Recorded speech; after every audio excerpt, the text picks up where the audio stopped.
하나님의 말씀은 열왕기상 22장 1절에서 9절 말씀입니다. 아람과 이스라엘 사이에 전쟁이 없이 3년을 지냈더라. 셋째 해에 유다의 여호사밧 왕이 이스라엘의 왕에게 내려가매 이스라엘의 왕이 그의 신하들에게 이르되 길르앗 라못은 본래 우리의 것인 줄을 너희가 알지 못하느냐? 우리가 어찌 아람의 왕의 손에서 도로 찾지 아니하고 잠잠히 있으리요? 하고 여호사밧에게 이르되 당신은 나와 함께 길르앗 라못으로 가서 싸우시겠느냐? 여호사밧이 이스라엘 왕에게 이르되 나는 당신과 같고 내 백성은 당신의 백성과 같고 내 말들도 당신의 말들과 같으니이다. 여호사밧이 또 이스라엘의 왕에게 이르되 청하건대 먼저 여호와의 말씀이 어떠하신지를 물어보소서. 이스라엘의 왕이 이에 선지자 400명쯤 모으고 그들에게 이르되 내가 길르앗 라못에 가서 싸우랴 말랴. 그들이 이르되 올라가소서. 주께서 그 성읍을 왕의 손에 넘기시리이다. 여호사밧이 이르되 이 외에 우리가 물을 만한 여호와의 선지자가 여기 있지 아니하니이까?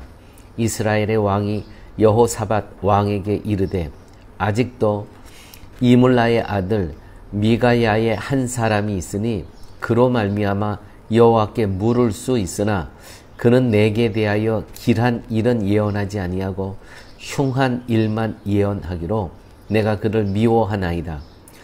여호사밧이 이르되 왕은 그런 말씀을 마소서. 이스라엘의 왕이 한 내시를 불러 이르되 아물라의 아들 미가야를 속히 오게 하라 하니라. 아멘. 성경은 현대인이든 고대인이든 모두를 하나님의 저주 아래에 있는 존재로 봅니다. 이것이 성경이 독자들을 대하는 그러한 성경관입니다.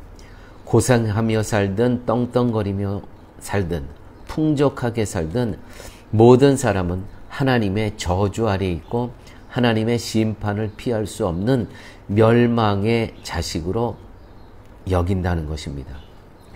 저주 아래에 있는 자에게 어울리는 설교는 분명 저주에서 구출하신 예수 그리스도를 전하는 것입니다. 하지만 만약 현대인이 하나님의 저주 아래에 있는 자신을 보지 못한다면 먼저 무엇이 필요할까요? 저주 아래에 있는 것이 자신의 실체임을 볼 수 있도록 죄에 대해 외치는 것이 옳습니다. 목사가 바로 이러한 역할을 한다는 것이죠. 이러한 설교들은 현대인들은 싫어한다는 게 문제입니다. 왜냐하면 희망적이지 않고 부정적이라고 생각하기 때문에 오늘날의 현대의 성도들은 이러한 설교를 싫어합니다. 이것이 인간을 위한 하나님을 보는 것이고, 이런 신과는 모든 종교가 가지고 있는 같은 하나님에 대한 사람들의 생각인 것입니다. 하나님은 신자를 하나님의 은혜와 사랑을 찬양하고 증거할 자로 부르셨습니다. 그런데 하나님의 은혜와 사랑은 하나님의 저주와 심판 아래 있던 자신의 실체를 발견했을 때 나를 저주에서 건져내신 은혜와 사랑으로 알게 되는 것입니다. 그리고 자신을 저주에서 건져내신 은혜와 사랑만을 증거하게 된다는 것이죠. 오늘 말씀 1절, 2절 말씀을 보게 되면 아람과 지금의 시리아입니다. 아람과 이스라엘 사이에 전쟁이 없이 3년이 되었을 때 유다의 여호사밧이 이스라엘로 내려가서 아합을 만납니다. 그때 아합이 여호사밧에게 본래 이스라엘의 땅인 길르앗 라못을 되찾기 위해 함께 아람을 치자는 제의를 합니다. 여호사밧은 아합의 딸 아달랴를 자신의 아들과 결혼시킴으로써 아합과 사돈의 관계입니다. 그러므로 아합의 제의를 거절할 수 없었을 것입니다. 그래서 여호사밧은 아합에게 먼저 여호와의 말씀이 어떠하신지 물어보소서라고 제안을 합니다. 여호사밧은 하나님을 섬기는 선한 왕이었습니다. 그래서 아합에게 먼저 여호와의 말씀이 어떠하신지 물어보라고 한 것입니다. 과연 지금 아람이 차지하고 있는 본래는 우리 땅이었던 저 땅 길르앗 라봇을 치는 것이 맞느냐 맞지 않느냐, 이것을 먼저 물어보라고 한 것입니다. 교회 여러분, 우리가 하루의 삶 가운데서도 하나님께 하나님의 뜻을 물어봐야 될 때가 얼마나 자주 있는지 모릅니다.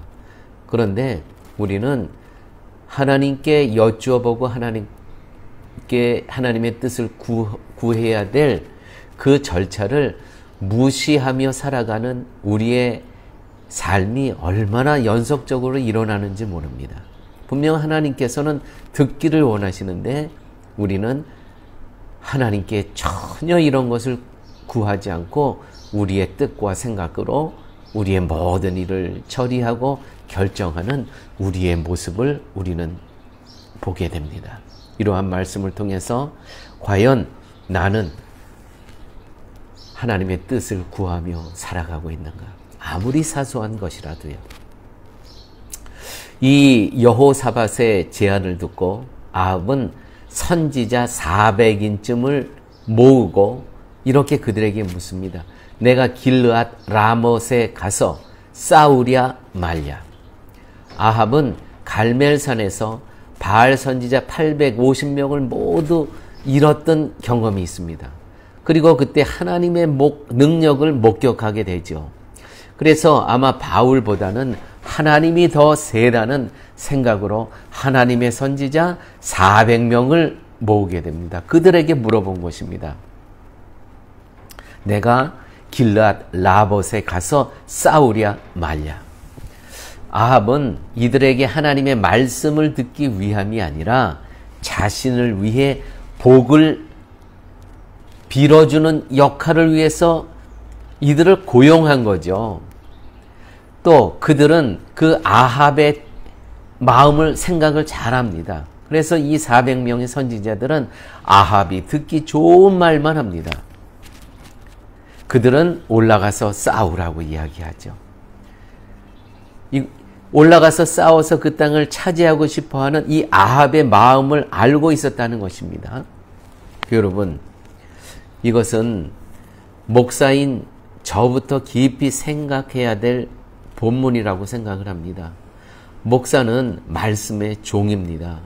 즉 말씀이 전하라고 하는 말을 그대로 전하는 역할을 맡은 것이 바로 목사인 것이죠. 그러한 목사가 힘 있는 사람을 의식하고 말씀을 전한다면 그것은 이미 말씀이 아니라 사람의 말에 불과할 뿐이며 거짓 선지자로 전락할 수밖에 없는 것입니다. 한 교회에 있어서 가장 최악은 그 교회에 하나님께서 그리스도께서 머리 되신 교회를 세우셨는데, 그리스도의 핏값으로 사신 교회를 세웠는데, 그 교회의 정말 최악은 무엇이냐면 말씀을 전하는 목사가 하나님의 뜻대로 말씀을 전하지 않고 사람의 눈치를 보며 말씀을 전하는 것, 이것이 최악인 교회의 모습이라는 것이죠. 목사의 생계는 교인이 아니라 하나님이 책임지신다는 것입니다. 그런데 때로는 생계를 위해서 하나님의 말씀을 전하는 것보다 사람들의 눈치를 보며 말씀을 전한다는 것이죠. 너무 비참한 그러한 모습입니다. 그러므로 목사는 교인이 아니라 하나님만을 바라봄으로써, 예수 그리스도만을 바라봄으로써, 십자가의 은혜만을 바라봄으로써 하나님이 전하라고 하신 말씀만 전하기를 힘써야 될 것이라는 것이죠. 오늘 400명을 아합 왕이 모았습니다. 그 400명의 선지자들은 하나님의 뜻을 전하는 것이 아니고 아합이 듣기 좋은 말만 지금 하고 있다는 것이죠. 이러한 본문을 통해서 저뿐만이 아니라 우리 사랑의 교회 성도님들 매일매일 삶 속에서 과연 하나님의 뜻은 무엇인가? 나는 정말 이 길로 가고 싶지만 하나님께서 원하시지 않는 길을 정말 기꺼이 그 길은 포기하고 십자가의 항구로 가는 그 길을 가고 있는가? 이것이 점검되는 그러한 복된 아침이 되었으면 좋겠습니다. 아버지 하나님, 오늘 말씀을 통해서 우리 하나님의 자녀로 또 하나님의 종으로 이 땅에 살아가는 그러한 삶의 자세를 가르쳐 주심을 감사합니다. 내 뜻이 아닌 누구의 눈치도 아닌 오직 하나님의 말씀을 순종하며 따라가는 저희들의 삶으로 인도하여 주옵소서. 예수님 이름으로 기도드렸습니다. 아멘.